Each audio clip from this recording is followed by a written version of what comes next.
invitación para participar en esta tercera jornada de Murcia. Y también a la vez disculpar al profesor Sánchez Teniente, puesto que era el encargado de dar la conferencia, la charla, y no ha podido venir. Bueno, vamos a tener un ruido de fondo un poco desagradable, pero si no apagamos el micrófono. Bien, cuando uno le da, o le dice, me encarga un propósito de dar una conferencia, pues uno siempre se lo plantea en plan universitario. Pero yo esta vez lo he planteado de otra forma. No he venido a dar una conferencia, he venido a dar una charla. Y veo que esta mañana vamos todos en la misma línea, y en una línea fundamentalmente divulgativa. Divulgativa porque lo que hay que hacer, lo que hay que hacer fundamentalmente es conocimiento, sobre todo conocimiento de existencia de cosas para luego poder actuar.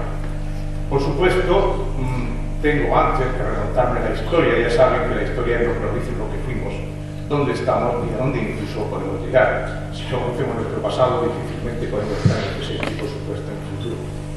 Hace muchos años, no quiero ni acordarme, pues estaba en el Hospital Reina Sofía y me planteé una duda como oftalmólogo. ¿Qué pasa con los pacientes que no podemos ayudar? ¿Qué pasa con esos pacientes que ni por cirugía, ni tratamientos, nada de nada? Podemos nosotros dar luz a sus ojos, digámoslo así. Y todo aquello me llevó y encaminó mis pasos a una organización muy conocida, que es la ONCE, en la cual estamos y a la cual yo siempre estaré muy agradecida. Pasé varios años en la ONCE, en el Colegio del Espíritu Santo, en Madrid, etc., aprendiendo y cambiando el chip, porque hay que cambiar el chip de oftalmólogo muchas veces para estar en baja visión. No es el mismo chip que tenemos todos los oftalmólogos. Hay que hacer, digámoslo así, un curso de iniciación, sobre todo de iniciación mental, para poder saber qué es lo que tienes que hacer.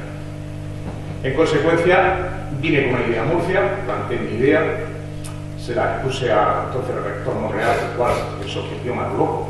Bien, pero creyó en mí, me dio la opción y empecé con aquello.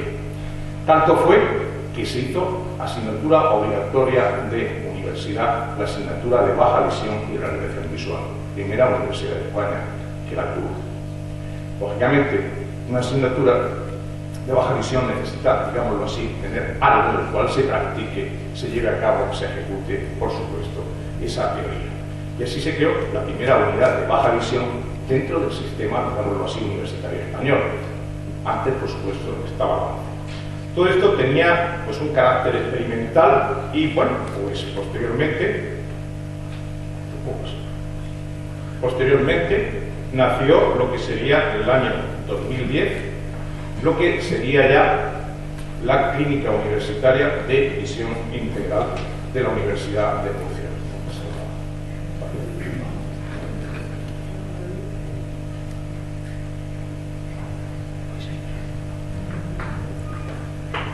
Tenemos un problema técnico. Bien, en el año 2010 se crea esta clínica. No pasa. Sí pasa.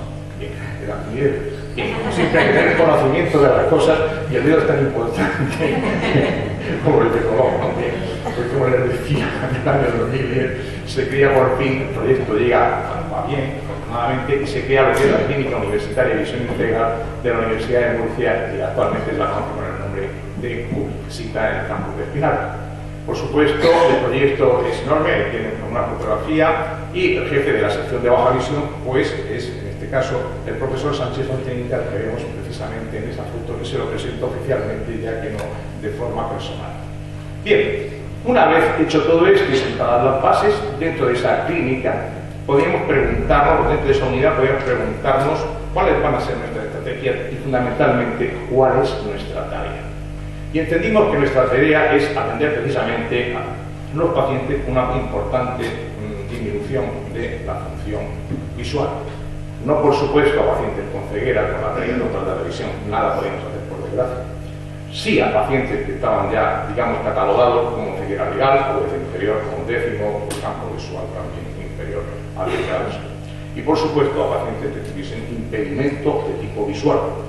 Es decir, cuando la visión disminuye por una serie de características como la pérdida de las funciones fundamentalmente visuales, como el campo visual o audiovisual.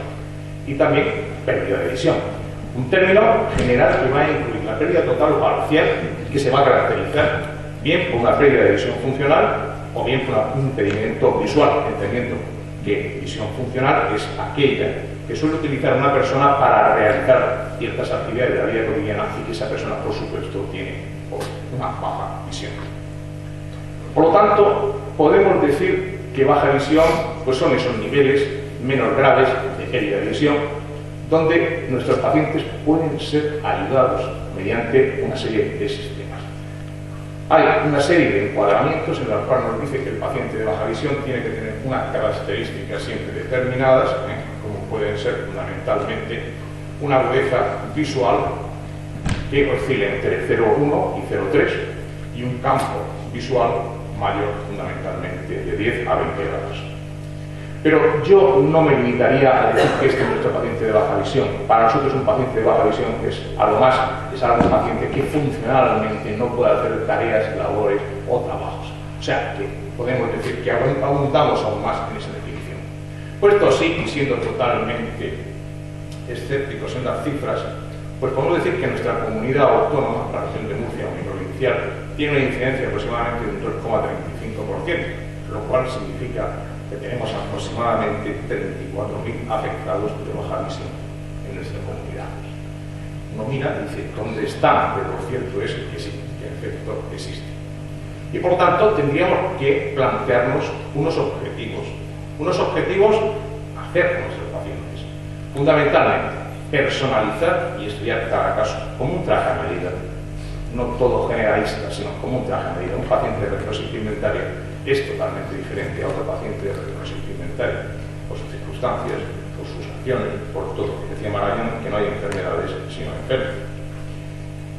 ¿Para qué? Para poder diseñar esas ayudas especiales que vamos a poder hacer, esas ayudas ópticas y esas ayudas no ópticas. Y por supuesto, para el entrenamiento en todo tipo de ayudas, es decir, para el proceso de rehabilitación visual.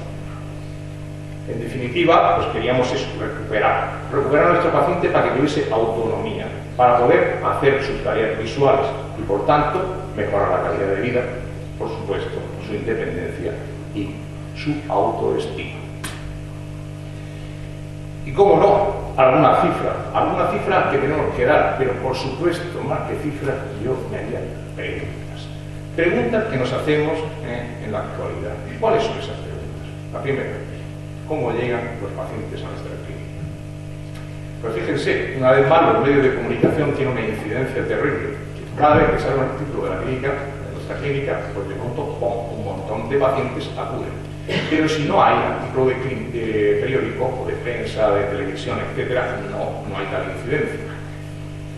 Pues el de las ópticas, de los optometristas, nos llega aproximadamente un 19% de una cifra que está en alza, cada vez más, distanciándose de mis colegas, los oftalmólogos, que es un 17%, no se mueve mucho la cifra. Yo creo que porque verdaderamente estamos bastante llenos de trabajo. Amigos de los que han oído cosas y tal, sobre un 11%, y que no saben por qué han venido y no constan, pues fundamentalmente un 15%. Otra pregunta, ¿cuál es la patología principal de nuestros pacientes? Pues fundamentalmente por el número es la degeneración macular asociada a la edad. Posteriormente sigue fundamentalmente miopía, luego pues, diabetes, retinosis, etcétera, etcétera. Por lo tanto, vemos que la degeneración macular asociada a la edad, yo creo que todos lo sabemos, es una de las patologías más importantes que actualmente nos enfrentamos en la oftalmología. ¿Y cuál es el pronóstico? Pues el pronóstico de nuestros pacientes va a depender de muchas cosas. Va a depender, lógicamente, de su agudeza visual, que es decir, tiene que cuanto mejor agudeza visual, mejores resultados. La duración de la pérdida de la visión, cuanto más tiempo hace que perdieron la visión, mejor resultado también van a tener, van a aceptar mucho mejor las ayudas. La motivación, eso es fundamental. Si no hay motivación, no hay nada, no podemos hacer absolutamente nada. Lo mismo que la flexibilidad personal a la hora del aprendizaje y captación, tanto de recursos como de ideas y formas. Su campo visual, cuanto más campo, lógicamente también más. La etiología y la estabilidad de la patología, de la enfermedad. Cuanto más estable sea, muchísimo mejor. Hay patologías que están en constante cambio, hay un dinamismo patológico y por lo tanto la agudeza visual también repercute lógicamente a la baja generalmente y no podemos muchas veces adoptar ningún tipo de ayuda visual. La edad, veremos que hay pacientes que cuanto más edad tienen, pues hay otras cosas, artrosis, artritis, alteraciones de los movimientos, etcétera, etcétera. La educación y la inteligencia, nos referimos en tanto en cuanto nuestro paciente pues sea una persona que pueda ser capaz de aprender, de captar, por lo tanto de saber qué es lo que está haciendo y para qué lo está haciendo. La imagen personal, curiosísimo. Tenemos muchísimos casos en los cuales pacientes que vienen con agudezas visuales tanto próximas como lejanas, muy bajas, le hacemos todo el estudio, requerimos ayudas visuales y como ven, en el momento que se ven delante de un espejo dicen que no las usan. Curiosamente, pues hay. La imagen personal, por supuesto, influye mucho. Lo mismo que la visión del color, ver colores, pues es un buen signo de pronóstico. Y por supuesto el equipo de baja visión, que debe ser un equipo totalmente concienciado, con paciencia y dedicado exclusivamente a esa tarea. La siguiente pregunta es ¿cuánto tiempo tarda el paciente en acudir desde su primera consulta a baja visión? Pues fíjense, exactamente 3 años y 4 meses es la media por la cual tenemos. Si bien acabo de decir hace un momento que la adaptación de ayudas visuales, bueno, cuanto más tiempo pasa, no es bueno que pase tanto tiempo para que un paciente acuda a consulta, porque fundamentalmente tardan tanto tiempo debido a que carecen de información de lo que es baja visión, de si hay sistemas, de si hay medios, si hay centros especializados para, por supuesto, acudir a estos centros de baja visión y puedan ser atendidos. La siguiente pregunta es, ¿pero solamente vamos a luchar contra la baja visión? No, tampoco. Dificultades motoras, el 64%. Parkinson, artritis, artrosis, limitación de movimientos, sistema locomotor, para la depuración, para la aprehensión, coger cosas, etc. 76% además tienen otras patologías oculares, oftalmológicas, aparte de la principal. Y el 50% van a presentar dificultades de tipo mental para la rehabilitación. Me refiero fundamentalmente a síndrome de tipo depresivo. Por lo tanto, no estamos solamente hablando de una sola enfermedad, sino de una serie de enfermedades que adoptan o que tienen nuestras personas, que van a tener. ¿Y qué demandan tienen nuestros pacientes? Es decir, ¿qué nos piden nuestros pacientes? ¿Para qué quieren que les ayudemos?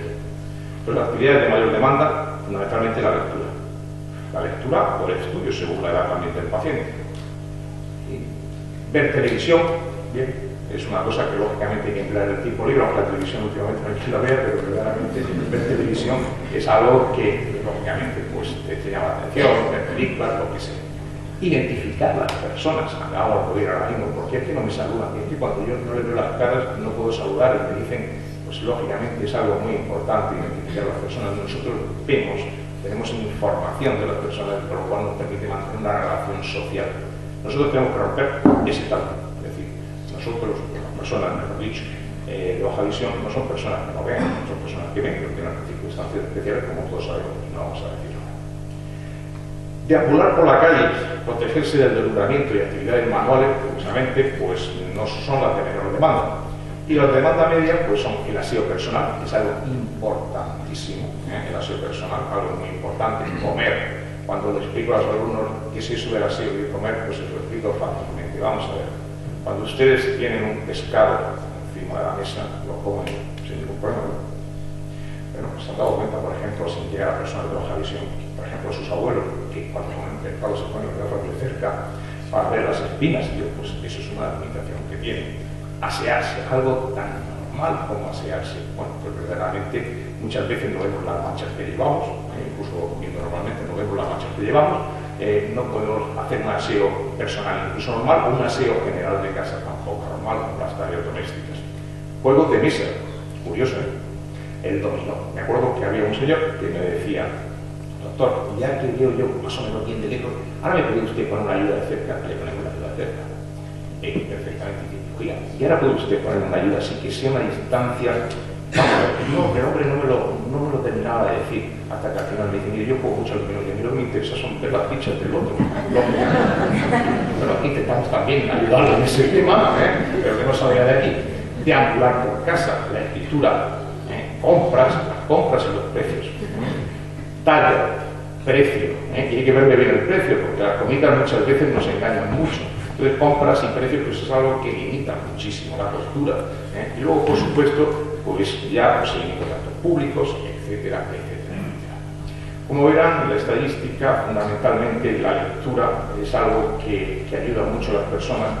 Todos nos gusta leer, pero yo por lo menos a casi todo el mundo nos gusta leer, intentamos siempre leer. Es una de las cosas, de las bendiciones más frecuencias nos suelen pedir. Y otra es la escuela. Porque claro, cuando es un niño que tiene un problema de baja visión, necesita escolarizarse. Y lógicamente necesita una serie de ayudas visuales y una serie de normas para que puedan escolarizarse. ¿Y cuál es nuestra atención al paciente? Pues nuestra atención al paciente es toda, por supuesto.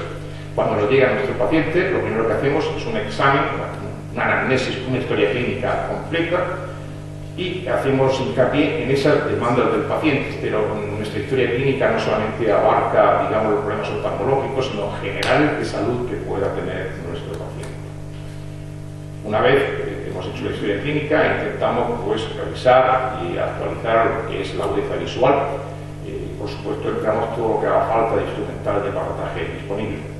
Establecido ya esta base, nuestro paciente baja directamente a nuestra consulta de baja visión, a nuestra sección de baja visión, donde aún más abunda sobre su mejor corrección para obtener la mejor agudeza visual, tanto próxima como lejana.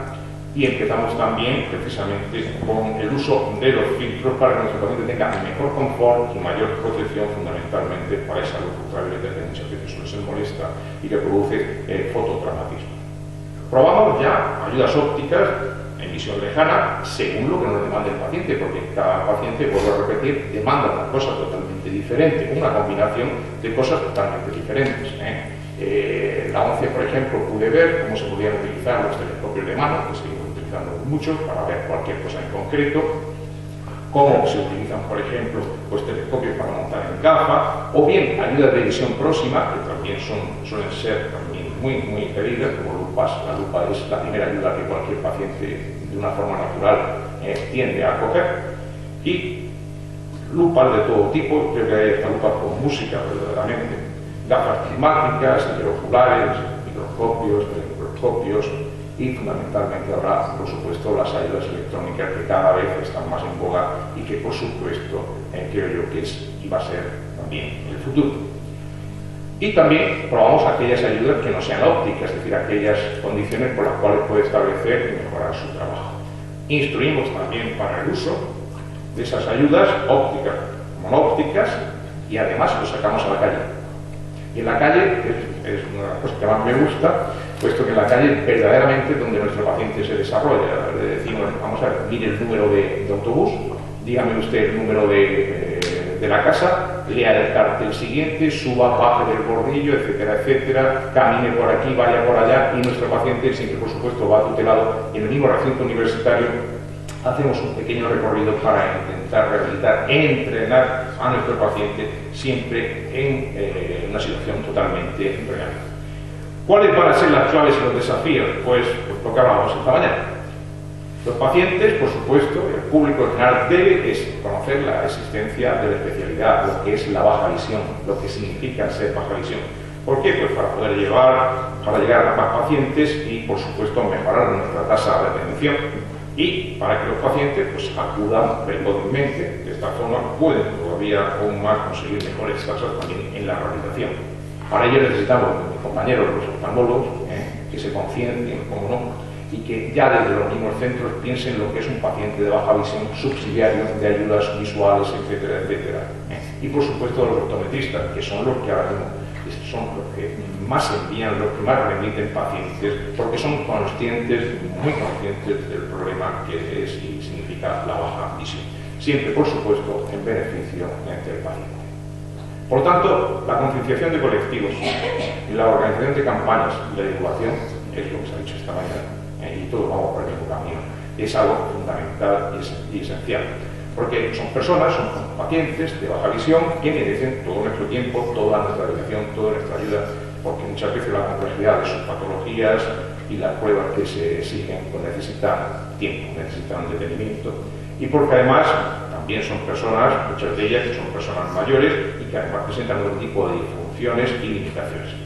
Tenemos que estar siempre, por supuesto, actualizando conocimientos para aplicar esas mejoras, para disponer de un instrumental en surtido y, por supuesto, actuar en baja visión, pensando en que cada persona es un caso y cada caso es totalmente diferente y que debemos de ajustarnos siempre a esas demandas del paciente que son las que van a presidir nuestra actuación. Por eso, en nuestra clínica pues, tenemos cosas tan curiosas, la gente sorprende, como trocitos de embutido, tenemos tortillas, sartenes, costura, por supuesto dominó, por supuesto, cartas, etcétera, etcétera, para que nuestros pacientes puedan desarrollar, puedan rehabilitar, iniciar sus comienzos de rehabilitación. Porque lo primordial, como dice la diapositiva también, es ayudarle a recuperar su autonomía visual, su calidad de vida, que al fin y al cabo es su vida, no la vida de otro. Y nuestro trabajo, por supuesto, con el paciente después de la descripción continúa con ese proceso de rehabilitación que he dicho hace un momento, basado en el entrenamiento, en las necesidades concretas de cada individuo, una secuencia de entrenamiento lógica, pero también flexible y ordenada, y con unos objetivos totalmente claros y diseñados para ese paciente. Conciencia del resto visual, fundamental, que hay que tener conciencia de ese resto visual, de sus ventajas y de sus inconvenientes, así como sus limitaciones. Por supuesto, partimos de ahí, de ese resto visual.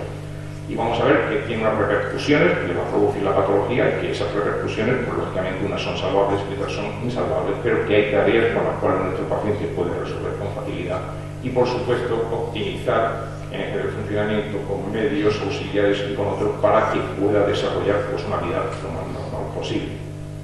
Porque está demostrado también que el éxito de las prescripciones aumenta, por supuesto, con el entrenamiento. Cuanto más entrenamiento, cuanto más uso de esa ayuda, más éxito tenemos. Al principio no se sabe qué hacer muy bien cuando te ponen una ayuda, pero con el entrenamiento perfectamente al cabo de un tiempo, pues ya saben algunos de ustedes que se puede lograr grandes éxitos con ello. Y también debemos de colaborar en la innovación, en baja visión, por ahí van nuestros tiros actualmente. Estamos intentando pues, seguir algún proyecto de investigación y de elaboración de ciertas técnicas para intentar pues, eso, innovar en baja visión. Porque fundamentalmente nuestra experiencia pues, puede aplicarse al diseño de nuevas técnicas y de hecho trabajamos no solamente oftalmólogos y optometristas, sino que también trabajamos con ingenieros de telecomunicaciones, con físicos, etcétera, ópticos, etcétera. Por eso tenemos que mirar con ilusión y por lo tanto vamos a mirar de ahora adelante con más ilusión. Muchas gracias y esto es lo que le venía a decir.